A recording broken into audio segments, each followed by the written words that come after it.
The Galactic Council chamber stretched across 3 kilometers of polished obsidian, its crystalline dome revealing the swirling nebulae of the Andromeda sector. Representatives from 47 civilizations sat in their designated biopods, each species adapted to their homeworld's atmospheric requirements. The air hummed with translation matrices converting thousands of alien dialects into comprehensible thought streams.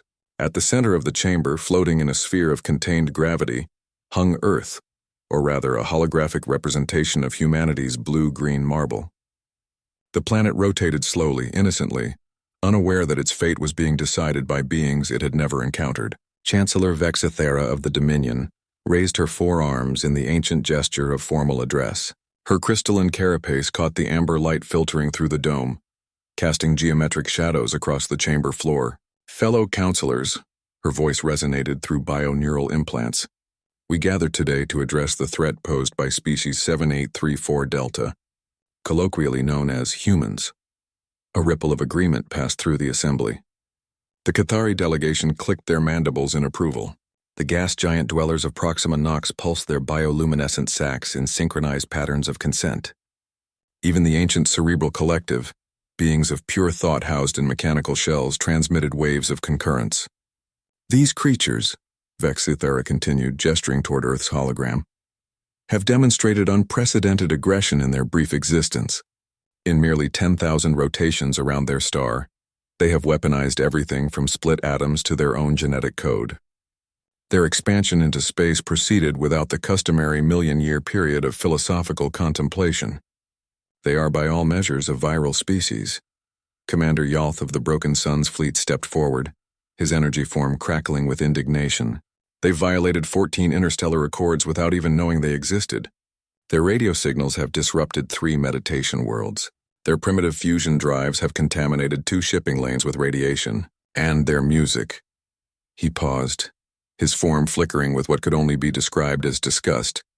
Their music has somehow achieved consciousness and started reproducing independently in the Zeta Reticuli system. The chamber erupted in alarmed chatter. Several species had experienced the phenomenon known as earworm songs, taking root in their collective consciousness. The hive queens of Arcturus had reportedly spent 6 months unable to stop humming something called Baby Shark. Ambassador Tiloon, speaking for the peacekeeping guardians, projected her thoughts with measured calm. Perhaps integration remains possible. Their mathematics, while crude, show promise. Their capacity for individual creativity is unusual. Unusual is an understatement, interrupted the representative from the academic consortium, a floating brain in a transparent cylinder. We've been studying their behavior patterns for 3 solar cycles. They treat warfare as sport, yet simultaneously create art from their trauma. They form emotional bonds with non-sapient creatures, then consume other creatures for sustenance. They're paradoxical to the point of being incomprehensible. Vexthara pulsed agreement. Which brings us to today's resolution.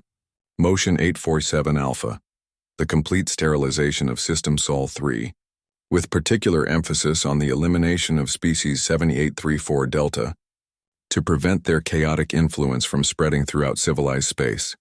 The voting commenced with typical Galactic Council efficiency.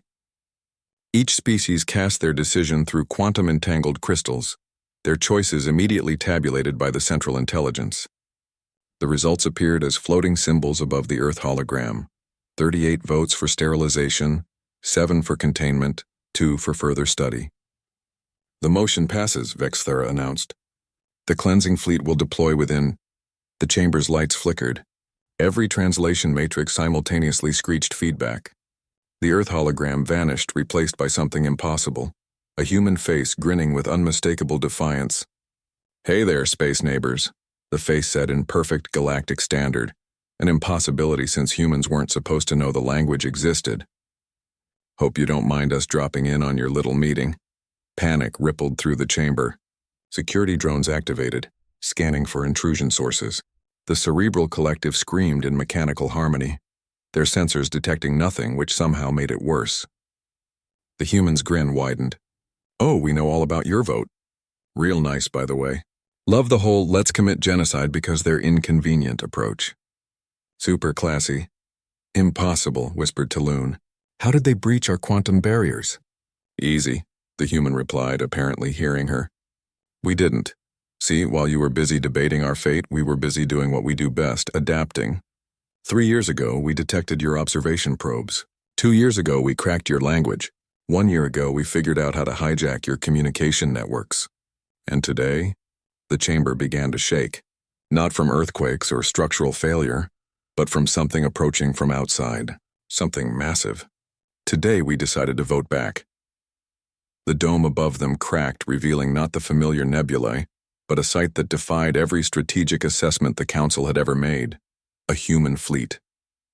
Not the primitive chemical rockets they'd expected, but sleek vessels that somehow bent space around them, arriving without triggering any early warning systems.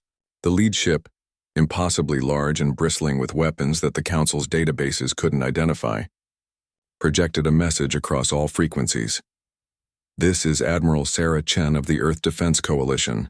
You have threatened our world and our species. We are here to inform you that your motion has been vetoed. Vexithara's carapace had turned a sick shade of gray. How? Your technology levels indicate you shouldn't achieve faster than light travel for another millennium. The human on the screen laughed. See, that's your problem. You kept studying what we were, not what we could become. You assumed we'd follow your neat little development charts, take our time, be reasonable. But here's the thing about humans, we don't do reasonable. We do impossible. As if to emphasize the point, the human fleet began demonstrating technologies that shouldn't exist. Weapons that fired concentrated gravity. Shields that turned incoming energy into flowers. One ship appeared to be held together entirely by sheer stubbornness and had somehow weaponized sarcasm. So here's how this is going to work, Admiral Chen continued, her voice carrying across the paralyzed chamber. You're going to retract your little extinction order. You're going to apologize. And you're going to add humanity to this council as full members. In exchange, we won't demonstrate what happens when a species that conquered its own homeworld through sheer bloody-mindedness decides you're a threat. The human on the screen leaned forward. And trust me, you don't want to see us when we're really angry. This, he gestured to the fleet. This is us being diplomatic. Chancellor Vexithara looked around the chamber at her fellow counselors. Every species that had voted for humanity's destruction was now reconsidering their position with remarkable speed. Even the Broken Sun's fleet, the galaxy's premier military force, seemed to be quietly powering down their weapons. Motion to reconsider? Vexithara asked weakly. The vote was unanimous.